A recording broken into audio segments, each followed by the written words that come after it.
Hey, thanks for making it to Veterans Info Tap. I'm glad you made it. What is next for VA? Moving into 2025, there are 5 trends that we need to keep an eye on as we move into the next year. With that, hit the thumbs up, subscribe, share with a friend, all that good stuff. I truly appreciate it. Every thumbs up and minute watched helps the channel expand its reach and inform other veterans, spouses, dependents out there. Now, I found this article on Federal News Network, and it just came out December 27th, 2024, and I'm sharing it with you here today. The title here, or headline, is What's Next for VA? Here's 5 trends to follow in the new year. The VA put all future deployments of its new electronic health record on hold until April of 2023, but it's getting ready to resume deployments in the middle of 2026. And that has been a debacle, by the way. All right, so with that, if you aren't a member, consider being a member. I do my best to get back to you in the comments. Thank you so much to all you members. You can go to the homepage. You'll see the highlighted members there and a join button. It's also in the tabs where it says videos, shorts, lives. There's also a membership tab. All right, so let's jump into it. The Department of Veterans Affairs is providing more health care and benefits than ever before, but it's also faced some growing pains in getting its budget and workforce to keep up with its mission.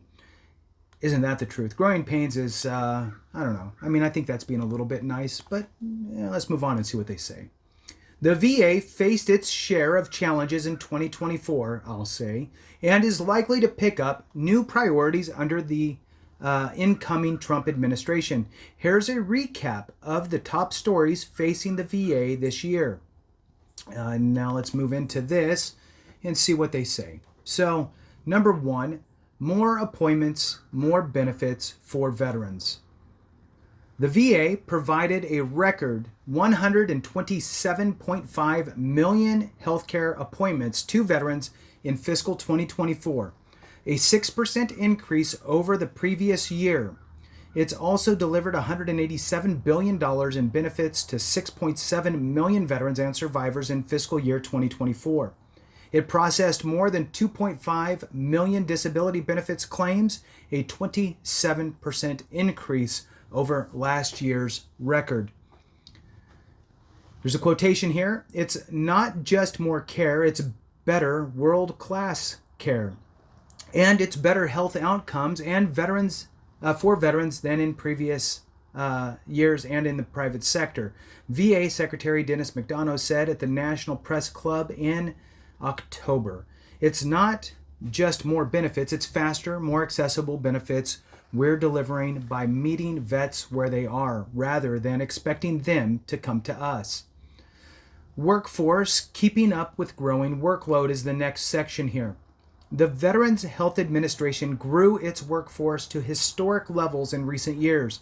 VHA, which is the Veterans Healthcare Administration, pursued a net zero growth model for its workforce this year after the agency hired more than 61,000 employees in fiscal year 2023, its fastest rate of growth in 15 years. VHA, however, plans to keep growing its workforce in 2025. Under Secretary for Health Sharif Ellenhall said supplemental funding in fiscal 2025 would allow VHA to increase its headcount by 5,000 employees compared to its peak staffing in mid-June when it added a record of 400,000 total employees. Wow, that's pretty big. Budget shortfalls is the next section. Congress approved a $3 billion supplemental in September to avoid delays in paying disability benefits and veterans and their survivors. But lawmakers have yet to address the multi-billion-dollar shortfall in VA's fiscal year 2025 healthcare budget.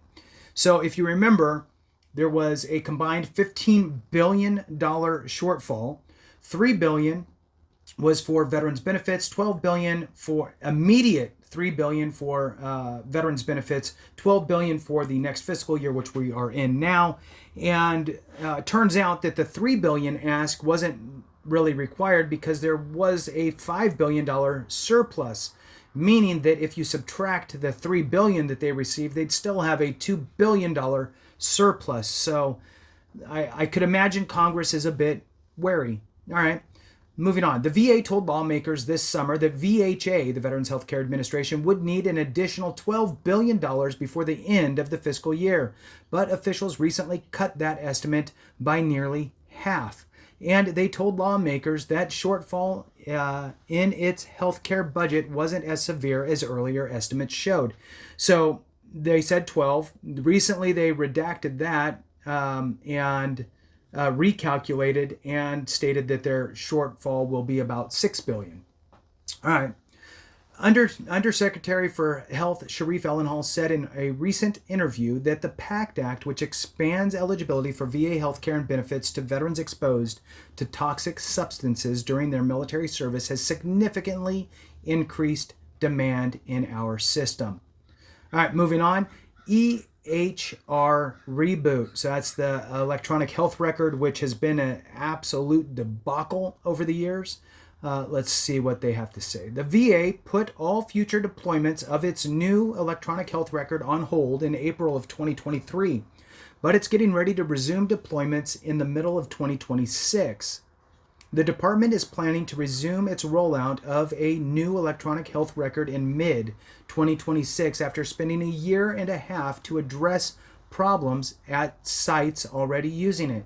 Now, it does say 2026. And it keeps reiterating 2026. I don't know if they mean middle of 2025 or if they really do mean 2026. I mean, it says 2026, so we'll see. The VA announced it would begin EHR pre-deployment activities in the coming weeks with plans for a mid-2026 launch of the Oracle Center's EHR at 4 VA facilities: Michigan, Ann Arbor, Battle Creek, Detroit, and Saginaw? I'm not sure. All right. The VA's Inspector General Office reported in September that between October 2020 and March 2024, the Oracle Center EHR experienced 826 major performance incidents, including outages, performance degradations, and incomplete functionality. So what's new for VA in 2025? The VA is getting an extensive list of changes to how it delivers healthcare and benefits now that Congress passed sweeping year-end legislation. The Senator Elizabeth Dole 21st Century Veterans Healthcare and Benefits Improvement Act Congress passed before the end of the year requires the VA to develop a plan to expand same-day scheduling for medical appointments. And I had spoke about this, the Dole Act, several times as it was going through the process, as well as when it went through the final stages. So if you aren't quite sure about it, you can look back or you can Google search it as well. The Dole Act requires each VA physician, podiatrist, optometrist, and dentist to receive an annual pay evaluation, and would give the VA more flexibility to offer pay awards as well as recruitment, retention, and relocation bonuses to these healthcare workers. Among its provisions, the Dole Act would expand pay flexibilities for some VA healthcare workers and would allow the VA to provide back pay to healthcare workers who exceed pay caps between January 2006 and December 2017. The bill would allow the VA to waive pay limitations for up to 300 personnel if deemed necessary for recruitment or retention of critical healthcare personnel. All right, that concludes it. That's the five points, the five major issues, if you will, that the VA has been looking at, dealing with, working on, all of that stuff. So you would imagine that that's going to be a focal point as we move into 2025. With that, thank you so much for watching. I appreciate you so very much. Have a great one. And remember, if we don't take care of each other, something went wrong.